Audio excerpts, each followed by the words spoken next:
संघर्ष काय असतो संघर्ष? पंजाब मधल्या मोगा शहरामधून एक छोटासा मुलगा अवघे 400 रुपये खिशात घालून मुंबई सारख्या शहराकडे धावत आला. तिथं सुरू झाला त्याचा संघर्ष.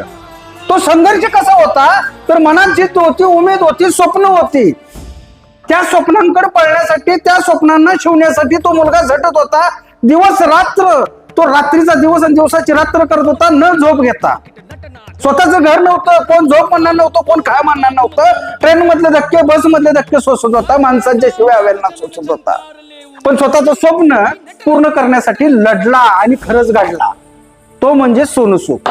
तो नुसता पिक्चर मधलाच हिरो बनून राहिलेला नाही, तर त्याच्या मनात अगदी माणुसकीनं धाव घेतली. 2020 मधल्या कोरोनामध्ये ज्या शहराच्या जंगलामध्ये माणसं घरात बसून होती, त्या जंगलामध्ये तो बाहेर पडला. ज्यांना खायला, प्यायला, राहायला, झोपायला जागा नव्हती, ब्लँकेट नव्हत्या, अशा लोकांसाठी लढू लागला. नुसती एवढीच गोष्ट करून भागला नाही, थकला नाही तो, पुढे आणि पळायला लागला. एका शूटच्या दरम्यान एक बाई स्वतःच्या मुलाला घेऊन आली होती.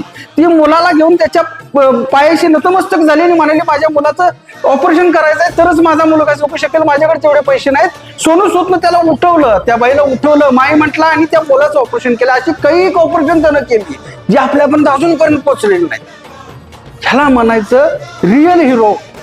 सोनू सूद हा प्रत्येक माणसाच्या आयुष्यातला रिअल हिरो झाला.